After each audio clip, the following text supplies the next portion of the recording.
saya rasa dalam kerangka berpikirnya Donald Trump bahwa manusia Barat itu akan pasti ketakutan menghadapi sebuah ancaman di depan mata yang destruktif. Tapi dia sedang berhadapan dengan satu bangsa yang bangsa kuno yang dalam sejarahnya belum pernah berhasil diduduki oleh negara asing. Iran itu sudah peradaban kuno. Dia mulai dari Cyrus yang Agung itu 500 tahun sebelum Masehi diserang oleh Alexander yang Agung. Berhasil masuk ke Iran tapi kemudian terpukul mundur. Romawi juga begitu. Tentara Arab masuk. Orang Iran masuk Islam, tapi pemerintahan Iran tidak bergerak. Kemudian Afghanistan pernah menyerang, Inggris. Lalu Uni Soviet setelah Perang Dunia Kedua. Dan semuanya mundur. Jadi Iran dari segelintir negara di dunia yang belum pernah diperintah oleh negara asing, itu Iran dan Armenia.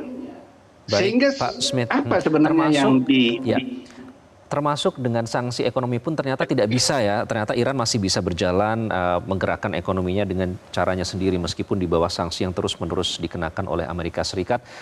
Mas Ismail tadi seperti dikatakan Pak Smith, tidak akan mungkin bisa ada pergantian rezim di situ. Tapi soal negosiasi ini kan masih terus berlangsung. Di sisi lain Amerika Serikat terus menempatkan kapal induknya di sana.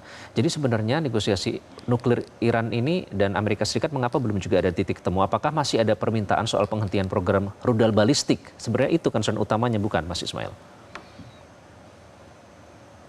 Ya Mas Iqbal, kami sampaikan bahwa negosiasi ini memang akan sulit menemui titik temu.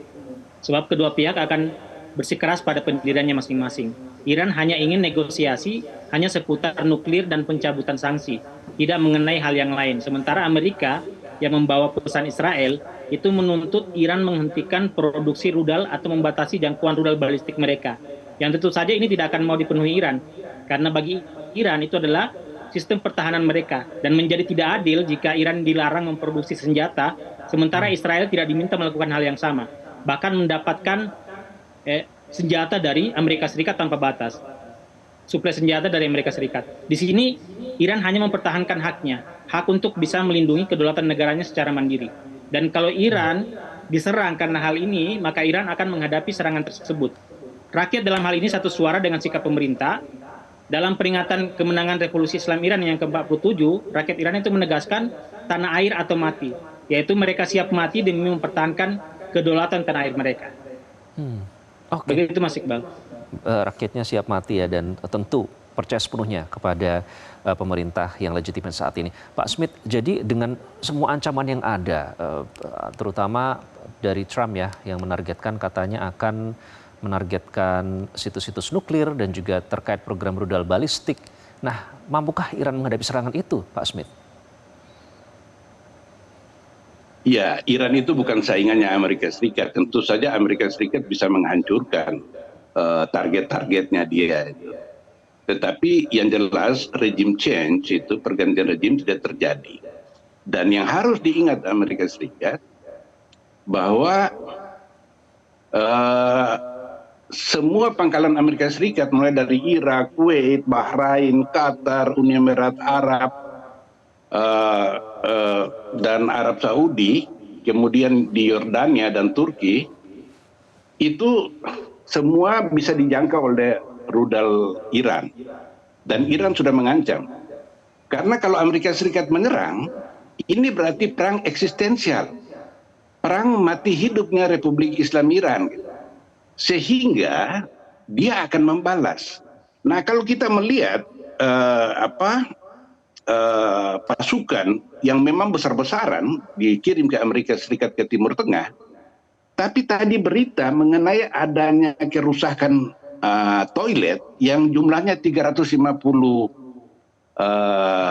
unit di kapal induk itu, saya menduga bahwa ini cara Trump untuk mundur dari kawasan. Karena Iran tidak tunduk.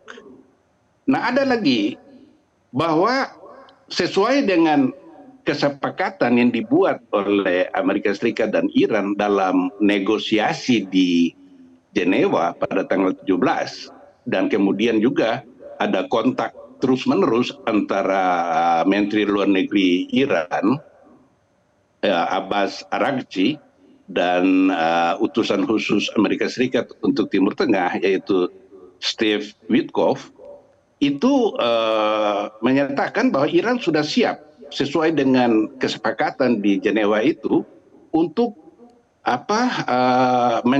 menyerahkan atau merepresentasikan posisinya. Tentu ada konsesi di situ. Tapi konsesi itu pasti bukan soal misail itu, bukan soal rudal balistik itu. Karena itu sama dengan bunuh diri. Dan itu hak Iran untuk memilikinya. Masalahnya begini, sejak revolusi Islam Iran tahun 79, Iran itu dikenakan embargo senjata, bukan cuma Amerika Serikat, tapi juga negara-negara Barat. Bahkan Rusia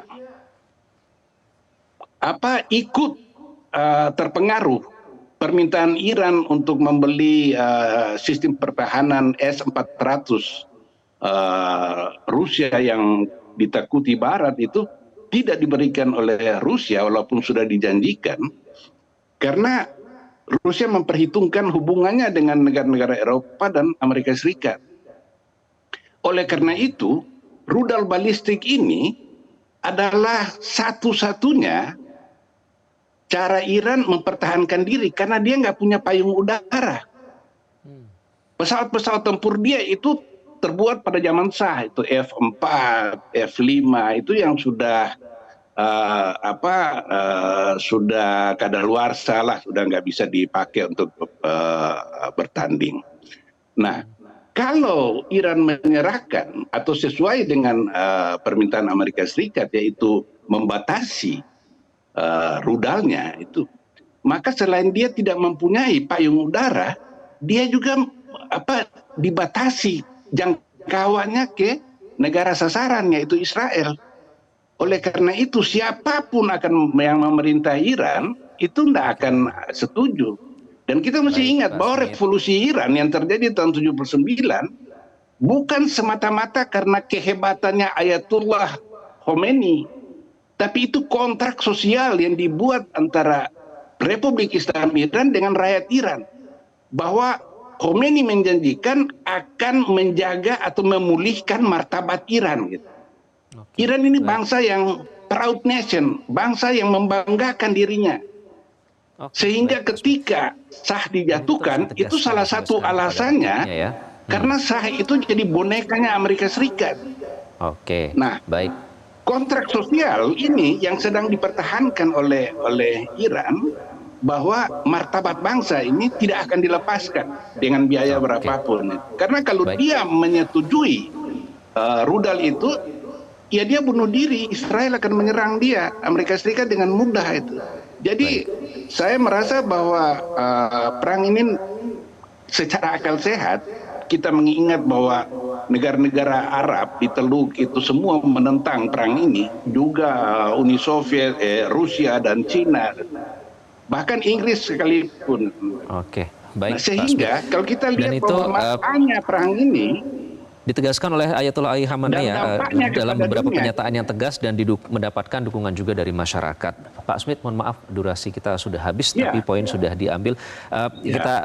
Kita ingat Steve Witkoff menyatakan tidak ingin menggunakan kata frustasi, tapi curious atau penasaran. Nah, itu nanti kita akan nantikan perkembangannya seperti apa. Terima kasih Pak Smith, terima kasih Mas Ismail melaporkan langsung dari Iran. Terima kasih. Jelajahi cara baru mendapatkan informasi. Download Metro TV Extend sekarang.